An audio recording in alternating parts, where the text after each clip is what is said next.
Hi everyone, welcome back to the Navigant Credit Union Broadcast Center. I'm GoLocal News Editor Kate Nagel. Thanks for continuing to watch with us this Tuesday afternoon. Talked a couple of environmental topics, but now we're going to get over to the topic of health. I would like to welcome Norelys Consuegra. It's Congenital Heart Defect Week, and you're here to share your story. I appreciate your coming in because it's an important week, both here in Rhode Island and state and countrywide, to bring awareness to congenital heart defects. As of 2010, the number was at 1 million children and 1.4 million adults living with congenital heart defect. But you've got a personal story, and this is why you're involved with this Awareness Week. So my son, Tristan, is 22 months old, and he was born with a congenital heart defect known as hypoplastic left heart syndrome, meaning that he was born with no left side of his heart working. The surgeries that he's undergone have been two. He requires three. The first one occurred 2 days after he was born. So tell us a little bit, when you had gotten that diagnosis, what was going through your mind and how you were able to get resources and help and know what was going on. I was 21 weeks pregnant, and I went for a routine ultrasound that you normally get. And it was on Halloween in 2016, and the technician came in, and you can tell when something is not looking correctly. Doctors came in, they said, we think there's something wrong with your baby's heart. November 9th, I went up to Boston Children's Hospital because they referred us to go there, and it was confirmed that he had HLHS, which is the acronym for his defect. Going through my mind, a lot of it's a blur, to be honest with you. But you fight for your family, you do things for your family. Resources, right away, you start trying to research. What does this mean? What can I do? What do I need to learn to bring this baby into this world and who will live with this defect for the rest of his life?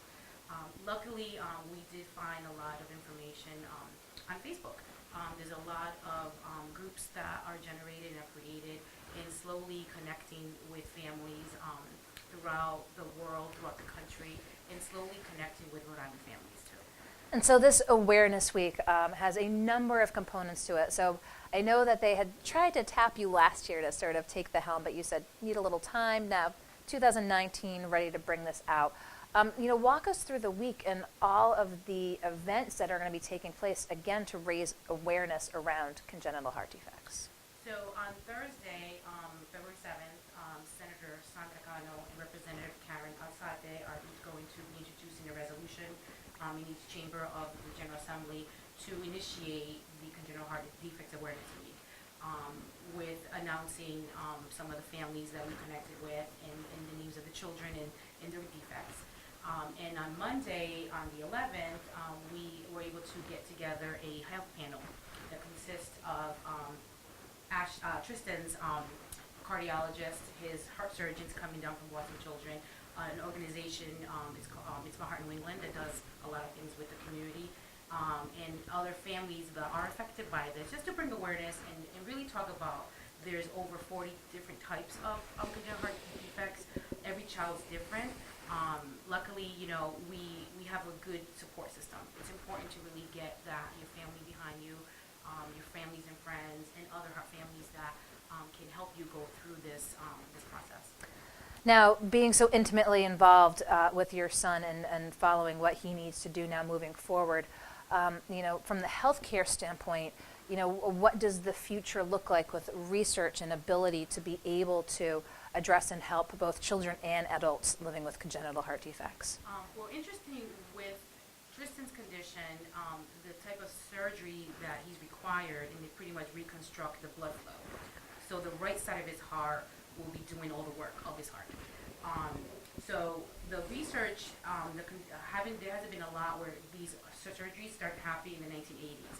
So we don't have a lot of adults, per se, who are in their 40s and 50s living with HLHS. So I think the research, I know that in Congress they did pass more funding this year. Because again, raising awareness, such as being here with you, and I really appreciate that, we can talk about it, and then that way the legislators are aware and they could put a face to this disease and then provide the tools to the doctors who can then perform these operations that are giving a chance to people and to our kids. So right now, every day is a blessing. We know that there are adults now that are living longer.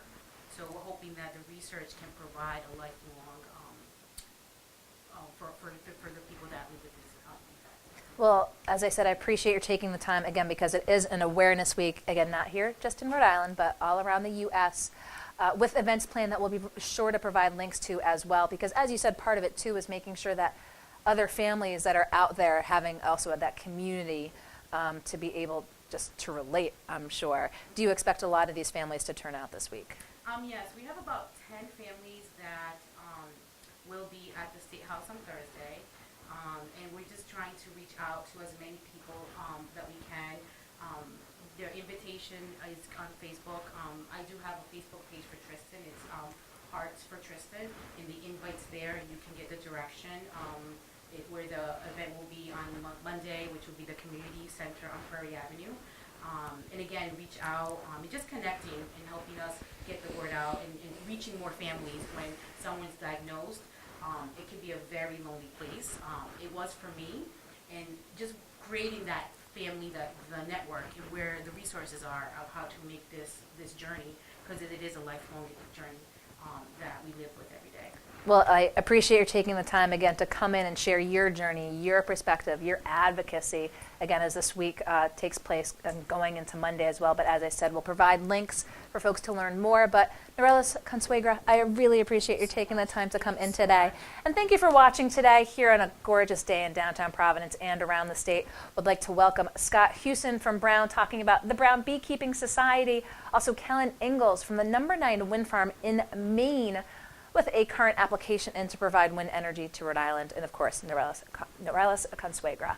We'll be back again here tomorrow on Wednesday. Laura Afonso will be kicking off at 3 o'clock with food and drink. I'll be back at 4, breaking down President Donald Trump's State of the Union and more. So continue to tune in to GoLocalProv.com and find us on Facebook throughout the evening, but we'll see you back here tomorrow in the Navigate